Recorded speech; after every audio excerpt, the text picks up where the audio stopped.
लाल रे सब बड़ा बडेरा, सब बड़ा बडेरा वो जी सब लोग लगाया वो जी पादरिया ने संगला वो जी।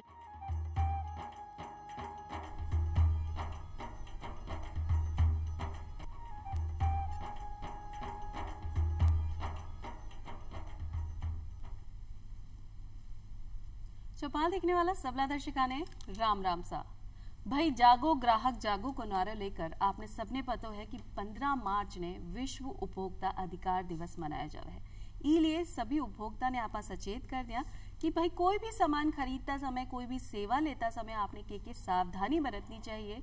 ई के लिए जागरूक करवा के लिए ही आज की खासी चौपाल ले आया है कि अगर आपके साथ कोई त्रुटि हो भी गई है, कोई बिल में हेरफेर हो गया है, कोई सामान गलत आ गया है, तो आप कठे शिकायत करा किया शिकायत करा और की स्तर पर शिकायत हो सके, कितना समय में शिकायत हो सके, भी के लिए आपने कितना शुल्क देना पड़ेगा, इस सब की चर्चा आज की चौपाल में आपा करांगा।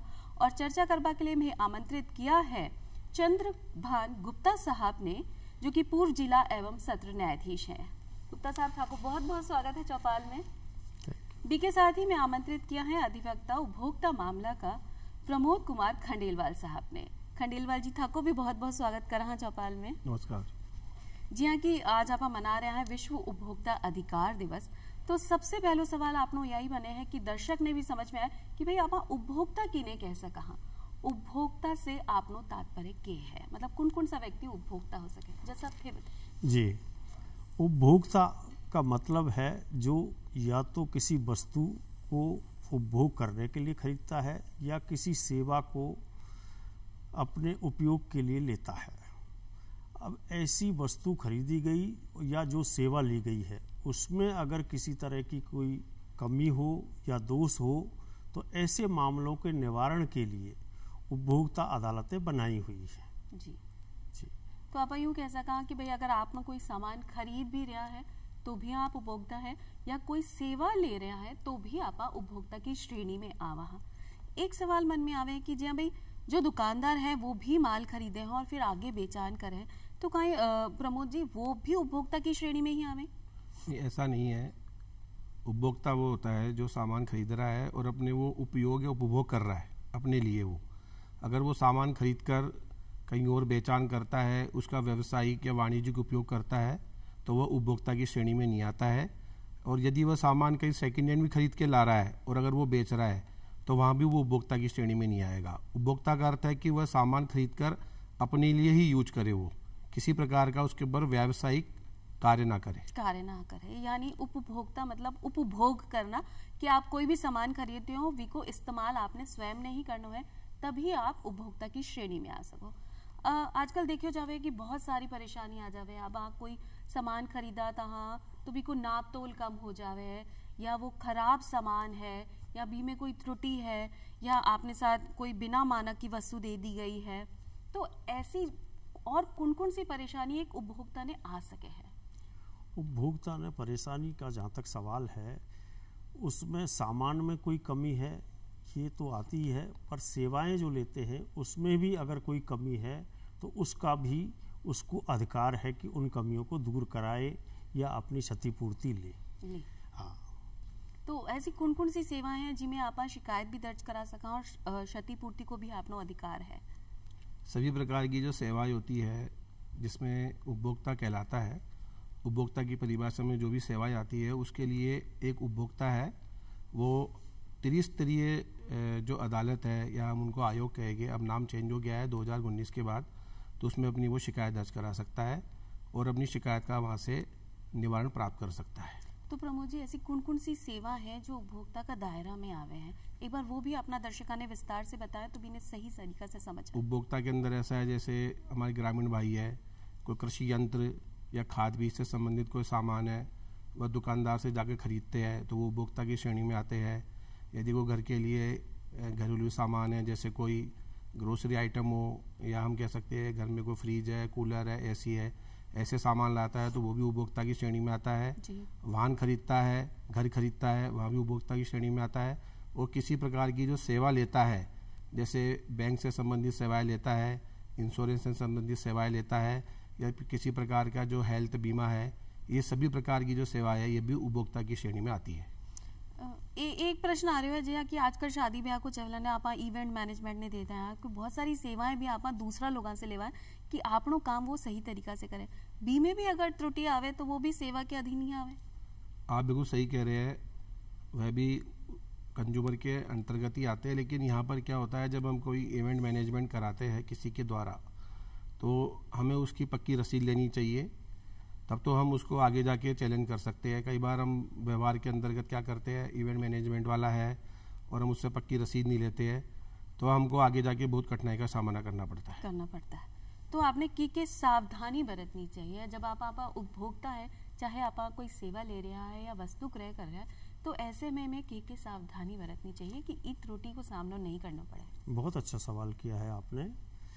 अगर हमें कोई भी सामान खरीदना है, चाहे किसी भी कीमत का सामान खरीदना है, तो उसमें कुछ सावधानियां क्रेता को रखनी जरूर है।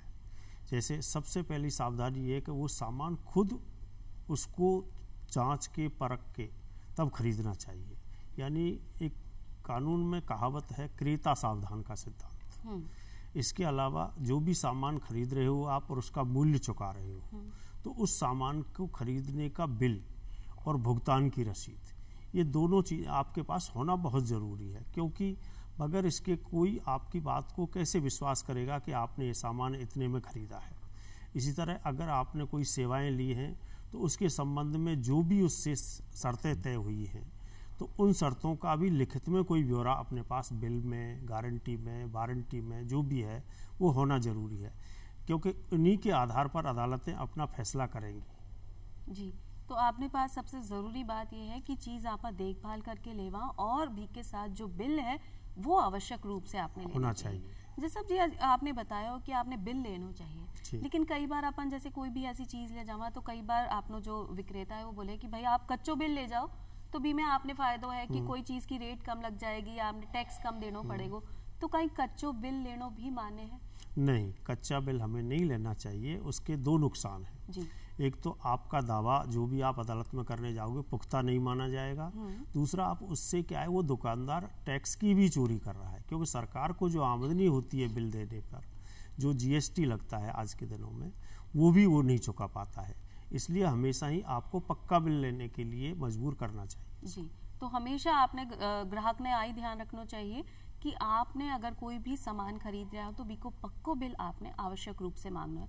अगर वो आनाकानी भी कर रहे हैं तो भी आप जोर देकर बी से बिल लो, क्योंकि भविष्य में अगर आपके साथ कोई परेशानी है तो बिल के जरिए ही आप भी परेशानी को निवारण पा सको, अन्यथा आप कहीं भी बी के लिए वाद प्रस्तुत नहीं कर पाओगा। जी प्रमोद जी, जहाँ की आप बात कर रहे हैं कि शिकायत कहाँ दर्ज कराए, अगर कभी त्रुटि हो भी गई है, सावधानी भी बरती है, लेकिन फिर भी माल गलत आगे हुआ है या सेवा में परेशानी है, तो शिकायत आप कितना समय में करा सका और कठे करा सका? जब किसी उपभोक्ता को कोई परेशानी होती है किसी भी प्रकार की, तो उस परेशानी से वह 2 साल के अंदर अंदर वह शिकायत दर्ज करा सकता है। और शिकायत दर्ज कराने के लिए त्रिस्तरीय अदालतों का गठन किया गया है, जिला स्तर पर, राज्य स्तर पर और राष्ट्रीय स्तर पर। और इनका जो वर्गीकरण किया गया है वो जो हम सामान खरीदते हैं उसकी राशि के अनुसार किया गया है। जैसे 50 लाख तक के जो भी हम वस्तु या सामान खरीदते हैं या हम किसी प्रकार का सेवा लेते हैं, तो वह हम उसके लिए जिला आयोग में जाकर वाद दायर कर सकते हैं। और 50 लाख से 2 करोड़ तक की जो राशि होती है उसके लिए हम राज्य आयोग में जा सकते हैं, और 2 करोड़ से अधिक के लिए हम राष्ट्रीय आयोग में जाकर शिकायत दर्ज करा सकते हैं। जी, तो राशिगत आपने शिकायत दर्ज कराई जा सके है। अगर आपने शिकायत दर्ज करा दी है और भी को मामलों भी निपट गए हुए, लेकिन आपा संतुष्ट नहीं है, तो कहीं आपा दूसरा स्तर पर जाकर शिकायत दोबारा दर्ज करा सका? दोबारा शिकायत की जरूरत नहीं है। अगर हम संतुष्ट नहीं है तो उसके लिए हम आगे अपील कर सकते हैं। जैसे जिला स्तर पर जो भी ऑर्डर होता है, निर्णय होता है, हम उससे हम राजी नहीं है, हम आगे जाना चाहते हैं, अपील करना चाहते हैं, तो हम अपील कर सकते हैं। जिले से राज्य में अपील कर सकते हैं, और राज्य के द्वारा जो निर्णय दिया जाता है यदि हम उससे संतुष्ट नहीं है तो हम राष्ट्रीय आयोग में जाकर उसके लिए अपील कर सकते हैं। इसके लिए समय सीमा निर्धारित है। जिले से राज्य में जाने के लिए हमारे पास में 45 दिन का समय है, और राज्य से राष्ट्रीय आयोग में जाने के लिए 30 दिन का समय है। और राष्ट्रीय आयोग से भी अगर हम संतुष्ट नहीं है उसके फैसले से, तो हम माननीय सर्वोच्च न्यायालय के पास जाकर वहाँ पर हम अपील कर सकते हैं, जिसके लिए भी हमारे पास में 30 दिन का समय होता है। जी, तो समय सीमा में आप पाबंद है, और अगर आपने कोई सामान खरीदे है तो 2 साल तक आप भी कोई शिकायत दर्ज करा सको। लेकिन कई बार सामान ऐसा हो, कोई खाबा पीबा की चीज अगर आप खरीद रहा है तो वो तो तब तक, जब तक आप शिकायत करें तब तक सड़ी जाए, तो जल्दी से जल्दी अगर शिकायत करें तो कोई फायदा हो सके। हाँ, जो भी है, सबसे पहले तो ऐसा है, अगर हम शिकायत दर्ज कराते हैं तो मेरा एक मानना है एक अधिवक्ता के रूप में कि सबसे पहले जहाँ से हमने जो सामान खरीदा है ना, उसको एक लीगल नोटिस दिया जाए जी। क्योंकि हो सकता है वो लीगल नोटिस जब प्राप्त करता है अपोजिट पार्टी, तो हो सकता है वो लीगल नोटिस के प्राप्त होने पर वह जो उपभोक्ता होता है जो उसके दुकान से सामान लेके गया है, उससे वह राजी से या बैठ के उसको निपटान कर सकता है। तो हो सकता है हम आगे आयोग में या कोर्ट में जाना ही ना पड़े, और अगर वो नहीं मानता है तो हम आगे जाके आयोग की शरण ले सकते हैं। तो आ बात तो हो गई कि आप 2 साल तक शिकायत दर्ज करा सका और अलग अलग स्तर पे करा सका, लेकिन शिकायत दर्ज करवा को तरीको काई होगो गुप्ता जी, किया आप शिकायत दर्ज करा सका, स्वयं जाकर करा सका या आजकल जो ऑनलाइन तरीका है बी के जरिए भी? बहुत अच्छा सवाल है आपका ये। देखिए, पुराने तरीके से तो वही है कि आपको लिखित में शिकायत तैयार करनी है, उसके साथ में आपका जो भी दस्तावेज है वो लगाना है और उसके साथ में आपको पेश करनी पड़ती है जी। और उसके लिए बहुत ही नॉमिनल फीस है, जो आजकल नए अधिनियम के अनुसार मैक्सिमम कितनी ही वैल्यू का हो 7,500 रुपये उसकी फ़ीस तय की हुई है, इससे ज़्यादा कोई फीस नहीं है। और अगर आप सामान्य अदालतों में जाओगे तो आपको परसेंटेज के हिसाब से बहुत फीस पे करनी पड़ती है। इसके अलावा आजकल ऑनलाइन शिकायत का भी एक जरिया बन गया है, उसमें आप अपनी शिकायत, उसका प्रोफॉर्मा दिया हुआ है नियमों में कि आप शिकायत में क्या क्या लिखेंगी, आपने क्या सामान खरीदा है, कितने में खरीदा है, किससे खरीदा है, ये जो मोटी मोटी चीज़ें हैं वो उसमें अंकित करनी पड़ेंगी। और आप क्या चाहते हो, पैसा चाहते हो, आपको कोई नुकसान हुआ है उसकी भरपाई चाहते हो, तो जो चीज़ें आप चाहते हो वो भी स्पष्ट लिखनी पड़ेंगी।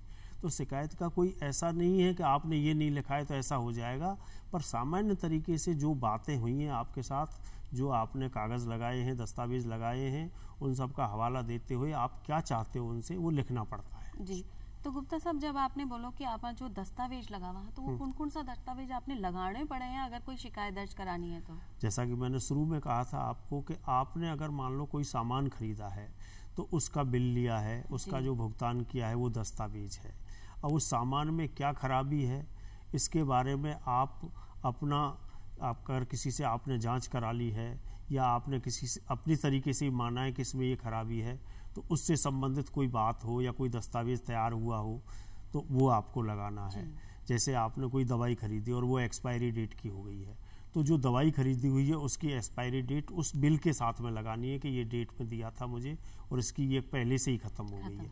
तो इस तरीके से आपके कब्जे में जितने भी जो दस्तावेज हो सकते हैं सामान्य बुद्धि के हिसाब से वो लगा देने चाहिए। लगाने चाहिए जिससे आपने विवाद में ज्यादा परेशानी नहीं हो और सहायता आपने मिल सके है। तो जी हाँ, कि अभी बताया कि अगर आप कोई दवाई भी ले रहा है तो भी आप स्वयं भी जांच कर ले सका, क्योंकि हर दवाई के पत्ता के पीछे एक एक्सपायरी डेट लिखी हुई होवे और एक जब वो बनी है यानी मैन्युफैक्चरिंग डेट लिखी हुई होवे, तो बीने आप देख सका कि भाई कितने दिन में आ चीज खराब हो जाएगी।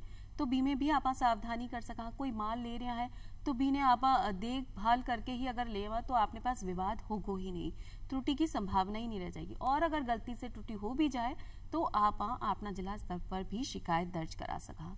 शिकायत दर्ज करावा को एक शुल्क सर ने अभी बताया है, तो एक शुल्क की भी कोई सीमा है तो वो भी एक बार विस्तार से अपना दर्शकों ने। इसमें ऐसा है कि जो शुल्क होता है वो बहुत ही कम होता है, जैसा कि गुप्ता जी सर ने बताया है, बहुत अच्छी बात बताई है। इसमें मैं मेरी बात ये जोड़ूंगा, जैसे अगर शिकायत आपको करानी है ना तो उसके लिए नेशनल कंज्यूमर हेल्पलाइन नंबर भी है 1811 4000 और स्थानीय स्तर पर 1915 1915 नंबर है, उस पर हम शिकायत दर्ज करा सकते हैं। अब बात आती है शिकायत दर्ज कराने के बाद में यदि हम वाद दायर करते हैं संबंधित आयोग में अपने खरीदे हुए सामान की राशि के अनुसार, तो उसके लिए अलग अलग शुल्क निर्धारित है। जैसे 5 लाख तक की जो वाद दायर होते हैं उसमें शुल्क 0 है, यानी कि कोई शुल्क देना नहीं पड़ता है। ये एक अच्छी बात है कि हमारे किसान भाई अगर कोई ऐसा सामान खरीदते हैं तो मैं मानता हूँ कि 5 लाख तक के तो बहुत सामान ऐसा आ जाते हैं जिसमें हमको ज़रूरत नहीं है कि कोई शुल्क देना पड़े। 5 लाख से 10 लाख तक के लिए 200 रुपये का शुल्क है, 10 लाख से 20 लाख तक के लिए 400 रुपये का शुल्क है और 20 लाख से 50 लाख तक के लिए 1000 रुपये का शुल्क है, जो कि जिला आयोग में ही जमा होता है। और 50 लाख से जब ऊपर जाते हैं अपन 1 करोड़ तक, तो उसमें उस अनुसार है वह राशि बढ़ती जाती है। राष्ट्रीय आयोग में जो 2 करोड़ से ऊपर तक के मामले सुनता है, वहाँ पर अधिकतम 7,500 रुपये ही हमको चुकाने पड़ते हैं। जो भी मैं मानता हूँ कि जहाँ अगर करोड़ों का कोई सामान खरीदा है और वह मात्र 7,500 रुपये दिए जा रहे हैं, तो वो शुल्क ना के बराबर ही है। जी जी, तो आपने जागरूक होने की ज़रूरत है कि भैया आपने अगर कोई शिकायत करनी है तो वो तुरंत कर देनी चाहिए, क्योंकि शुल्क बहुत कम है और आपकी जो परेशानी है को निवारण भी शीघ्र आपने मिल सके है। जी हाँ, कि आज आप उपभोक्ता की बात कर रहे हैं तो उपभोक्ता का अधिकार की बात नहीं कर रहे हैं, तो वो सही नहीं है। तो आपसे जानना चाहूँ कि भाई आपने जो उपभोक्ता है का अधिकार कौन कौन सा है? जी, बहुत अच्छा सवाल है आपका। उपभोक्ता का अधिकार क्या है, इसीलिए सरकार चिंतित है कि उपभोक्ताओं को अपने अधिकारों के प्रति जागरूक होना चाहिए। अब उपभोक्ता का अधिकार यह है कि जो वो सामान खरीदता है, वो जो चाह रहा है, जिसकी वो कीमत दे रहा है, वो उसी प्रकार का सामान होना चाहिए, उसी क्वालिटी का होना चाहिए, उसी काम के लिए होना चाहिए, और जो सेवाएं ले रहा है वो भी उसी अनुरूप होनी चाहिए। इसी को उपभोक्ता के अधिकार की श्रेणी में माना जाता है कि जो उपभोक्ता जिसका मूल्य चुका रहा है। अब मान लो किसी ने कोई सामान, आपने मोटर ली है और मोटर में कोई कमी है, तो वो आपके हिसाब से मोटर नहीं हुई, क्योंकि सॉरी, मोटर को जिस काम के लिए लिया गया है उसके उपयोग में आना चाहिए। इसी तरीके से सेवाएं, अगर मान लो आपने किसी कैटरर की सेवाएं ली है या किसी डॉक्टर की सेवाएं ली हैं, तो अगर वो कॉम्पिटेंट नहीं है, वो आपके अनुरूप काम नहीं करता है, तो वो सेवा में दोष माना जाता है। इसलिए आपको सब अधिकार ये हैं कि आपने जिसका मूल्य चुकाया है, आप जो चाहते हैं और जो आपको आश्वासन मिला है कि मान लो कैटरर ने कहा है मैं आपको इतनी क्वालिटी की, इतनी अच्छी क्वालिटी की मिठाई बना के दूंगा या फला दूंगा, तो आपको उसी अनुरूप ये चीज़ें होनी चाहिए, अन्यथा वो सेवा दोष माना जाएगा। इसी तरह आपने जो वस्तु खरीदी है वो उसी तरीके की होनी चाहिए, उसी तरह की सेवा मिलनी चाहिए। उसी में रिपेयर की ज़रूरत है, बदलने की ज़रूरत है, तो वो देना चाहिए उसको। नहीं देता है तो फिर वो सेवा दोष माना जाए। तो ये आपके अधिकार हैं। जो वारंटी दी है उसने या गारंटी दी है, उतने समय तक उसको उस चीज़ को बदलने की, रिपेयर करने की, ये सबकी बाध्यता है। ये आपके अधिकार हैं। आपको उचित मूल्य लिया जाएगा आपसे, ये भी आपका अधिकार है। ये नहीं कि आप कंपटीशन हो गया तो आपसे ज़्यादा मूल्य लिया जाएगा, और जिस बात को आपको कही गई है कि ये फला मेक की है और उसी मेक की होनी चाहिए, उसी ब्रांड की होनी चाहिए, ये सारे अधिकार आपके हैं। उपभोक्ता को बहुत सारे अधिकार होने की वजह से ही सरकार नए नए आयाम ला रही है आपके सामने। और एक इंटरेस्टिंग चीज़ मैं आपको बताऊं कि केवल उपभोक्ता को जागरूक बनाने के लिए या उसके अधिकारों की रक्षा करने के लिए उपभोक्ता अदालतें ही उसकी सहायता के लिए नहीं है, और भी बहुत सारे फोरम हैं जो उपभोक्ताओं की सहायता के लिए बने हुए हैं। तो उपभोक्ता को अधिकार जब सरकार ने दिया है तो उपभोक्ता स्वयं सजग हो सके हैं कि भाई आपने चीज़ किया खरीदनी है, कटे शिकायत करनी है, और आपके साथ कोई परेशानी है तो आपके साथ बहुत सारा अधिकार जुड़े हुए हैं, तो आप इनके हिसाब से शिकायत दर्ज करा सकते। एक उपभोक्ता संरक्षण अधिनियम बने हुए हैं, वो काई है कि एक बार अपना दर्शकों ने बताया। उपभोक्ता संरक्षण अधिनियम अभी 2019 में आया है, जो जुलाई 2020 से लागू हुआ है। इसने जो स्थान है वो 1986 का जो उपभोक्ता संरक्षण अधिनियम, उसका पूर्ण रूप से ले लिया है जी। मतलब हम ये कह सकते हैं अब जो अधिनियम आया है ना, उसके अंदर मुख्य रूप से 2 चीज़ें जोड़ी गई है। एक तो यह है कि जो भी उपभोक्ता होता है, या हम कह सकते हैं क्रेता है, क्रेता अपने निवास स्थान से, अगर निवास स्थान से विक्रेता को नोटिस दे सकता है और अपने जो संबंधित आयोग है वहाँ पर वो वाद दायर कर सकता है। पहले ये सुविधा नहीं थी, पहले विक्रेता के अनुसार क्षेत्राधिकार तय किया जाता था, अब क्रेता के अनुसार तय किया जाता है। दूसरी बात इसके अंदर ये है कि पहले ई कॉमर्स को इसमें जोड़ा नहीं गया था, क्योंकि 1986 में ऐसी व्यवस्थाएं भी नहीं थी ई कॉमर्स वाली। अब ई कॉमर्स पे जो प्लेटफार्म है, ऑनलाइन शॉपिंग है, कई जो कंपनियां हैं, आजकल हर व्यक्ति हम देखते हैं कि चाहे ग्रामीण हो या शहरी हो, सभी ऑनलाइन के माध्यम से सामान खरीद रहे हैं। तो उनको भी इस 2019 वाला संरक्षण अधिनियम है उसमें लाया गया है, और उसमें कई बंदिशें लगाई गई है। जैसे कोई ऑनलाइन प्लेटफार्म से सामान खरीदता है और यदि उसमें कोई त्रुटि होती है, तो उसकी शिकायत अगर वो वहाँ ऑनलाइन प्लेटफार्म पे देता है तो 24 घंटे के अंदर अंदर उनको कॉल करना पड़ेगा संबंधित उपभोक्ता को। दूसरी बात, उस समस्या का 30 दिन के अंदर अंदर निवारण भी करना पड़ेगा। जी, तो जब आपने ऑनलाइन की बात की तो आजकल ये तो बहुत खासी समस्या होगी, क्योंकि कई जगह ऐसे हुए हैं कि आप सामान तो खरीद लिया लेकिन बी पे आ भी लिखे हुए कि आपने वापसी नहीं हो सके है सामान की, तो आप सिर्फ चित्र देखकर ही सामान ले लिया।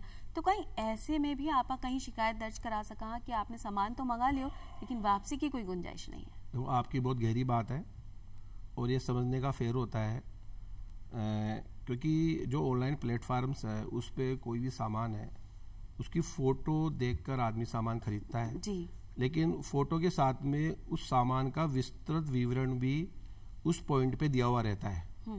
तो हमको वो समझना चाहिए, पढ़ना चाहिए। मात्र फ़ोटो के आधार पर कोई सामान नहीं खरीदना चाहिए। जैसे उसकी साइज क्या है, अगर वो कोई चीज़ लिक्विड में है तो वो लीटर में कितनी है, अगर वो कोई ठोस अवस्था में है तो किलो में कितनी है। तो इस प्रकार के सभी के जो विस्तृत विवरण है ना उस ऑनलाइन प्लेटफार्म पे होते हैं, मगर आम आदमी इतना समझता नहीं है, वो केवल फ़ोटो देख के ऑर्डर दे देता है।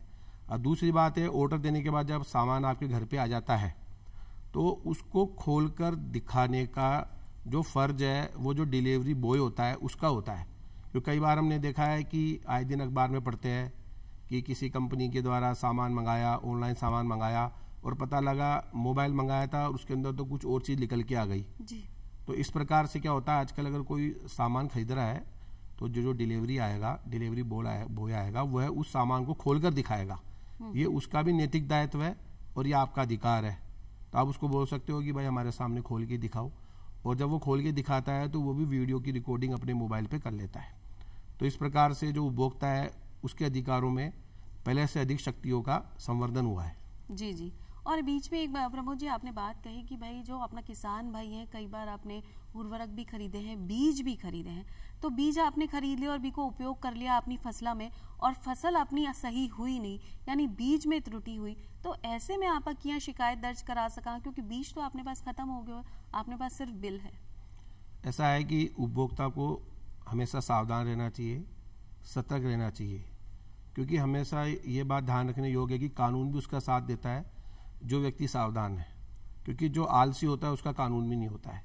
यदि किसी ने बीज है, खाद है, कोई ऐसी चीज़ खरीदी है जो हमको पता है कि आने वाले 2, 4, 6 महीने बाद या साल भर बाद हमारे पास मौजूद नहीं होगी, उसका परिवर्तन हो जाएगा, तो उसके लिए हम किसान भाइयों से ये अपेक्षा करते हैं कि उसका एक वो सैंपल, एक मुट्ठी अपने पास रखे और सुरक्षित रखे। यदि भविष्य में कोई फसल खराब होती है या उस बीज या खाद से संबंधित कोई समस्या आती है तो हमारे पास में शिकायत के साथ साथ में एक बहुत अच्छा साक्ष्य भी अपने पास रहता है कि हमने ये बीज इस गुणवत्ता की उस समय खरीदी थी। जी, तो आपने पास एक साक्ष्य भी है जिससे कि आपा निवारण में इनमें सहायता हो सके। अगर आपा शिकायत दर्ज करावा तो आपने सही तरीके से मामला को सुलझा मिल सके है। हाँ जी। गुप्ता साहब जी, कि आपने बहुत सारा मामला में जज भी किया है, तो कोई एक ऐसा मामलो कि भाई हाँ आपना उपभोक्ता ने भी एक संतुष्टि मिले कि हाँ अगर शिकायत दर्ज कराई तो आपने निवारण तो मिले को ही, ऐसे कोई एक मामला आपकी नज़र में? नहीं, मामले बहुत सारे हैं कि जिसमें उपभोक्ता को अगर उसका ठोस सबूत है उसके पास, उसकी बात जायज़ है, तो निश्चित रूप से उसको उपचार मिलता है जी। ऐसे हमारे यहाँ ही नहीं, सब जगह ऐसे मामले रोज़ाना नए नए इंटरेस्टिंग हो रहे हैं। अभी मैं आपको एक उदाहरण देता हूँ, लेटेस्ट उदाहरण है, सुप्रीम कोर्ट का एक जजमेंट है जिसमें ITC वर्सेस आसना रॉय के नाम से है। बड़ा इंटरेस्टिंग है। कोई एक मॉडल थी जो मॉडल अपने हेयर कटिंग के लिए गई, हेयर कटिंग में उसने सैलून में जाके अपने हेयर कट कराना चाहा, तो उसका जो हेयर ड्रेसर था वो पहले जो उसकी हेयर ड्रेसिंग करता था वो उस दिन नहीं था, तो उसने दूसरे से नहीं करवाने के लिए कहा कि मैं नहीं कराऊंगी। लेकिन होटल ने, जहां वो चलती थी सैलून, उन्होंने आश्वस्त किया कि नहीं, ये आदमी जो अभी हेयर ड्रेसर का काम कर रहा है बहुत अच्छा है, इससे आप हेयर कटिंग करा लीजिए। वो उसके अकॉर्डिंग हेयर कटिंग नहीं हुई, तो उसका सारा जो सिस्टम था वो उसके हिसाब से नहीं हुआ, तो मॉडलिंग में उसने अपना नुकसान बताते हुए 3 करोड़ का कंपेंसेशन मांगा नेशनल कमीशन में जाके जी। और नेशनल कमीशन ने पाया, उसके सामने जो बातें रखी गई उनको देखते हुए कि नहीं भाई, इसके साथ क्योंकि लेडीज़ का अपने बालों के साथ बड़ा प्रेम होता है, उनकी बहुत खूबसूरती इसी से जचती है। वो मॉडल थी, चूँकि उसको असाइनमेंट इसी से मिलता था, उसकी मॉडलिंग की जो आमदनी हुई है उस पर बहुत प्रभाव पड़ा है। उसे 2 करोड़ रुपए कंपेंसेशन दिलाया भी उसको। लेकिन बाद में जब मामला सुप्रीम कोर्ट में गया तो सुप्रीम कोर्ट ने पाया कि भाई ठीक है, आप कंपेंसेशन तो दिला सकते हो, लेकिन उसको कुछ साक्ष्य पेश करनी होगी कि वास्तव में उसका इतना इनकम थी कि नहीं थी। और वास्तव में उसके पास कोई ऐसा असाइनमेंट था कि नहीं, उसने इससे पहले इतनी आमदनी की थी कि नहीं कि वो 2 करोड़ उसको दिलाए जा सके। तो फिर उसने सुप्रीम कोर्ट ने उस मामले को वापस नेशनल कमीशन में भिजवाते हुए कहा कि साक्ष्य के आधार पर आप जो भी चाहते हो वो इसको कंपेंसेशन दें, लेकिन ठोस कंपेंसेशन तभी मिलेगा जब ठोस साक्ष्य होगी। तो इस तरीके से आपके पास अगर साक्ष्य है तो आपको कुछ भी मिल सकता है जो रीजनेबल है, लेकिन अगर साक्ष्य नहीं है तो फिर आप अदालतों में चक्कर ही काटते रहें, लास्ट में जाके आपको कुछ भी नहीं मिलेगा। जी, तो ई के लिए ही आपने जागरूक होने की जरूरत है और अपनी सरकार की तरफ से बतेरा प्रयास चल रहा है उपभोक्ता ने जागरूक करवा के लिए। और जिया कि अभी गुप्ता साहब ने बताया कि अगर आपके पास साक्ष्य है तो आपकी समस्या को निवारण भी हो सके है और आपकी मांगी गई रकम आपको मिल सके है। तो उपभोक्ता ने सिर्फ जागरूक होने की जरूरत है। और ई के साथ ही गुप्ता साहब थाने और प्रमोद साहब थाने दोनों ने मैं धन्यवाद देना चाहूंगी कि इतनी चोखी जानकारी आपने दर्शका के साथ साझा की आज के दिन। और आज के लिए बस इतना ही। आज के लिए आप विदा लेवा। हाँ, राम राम सा।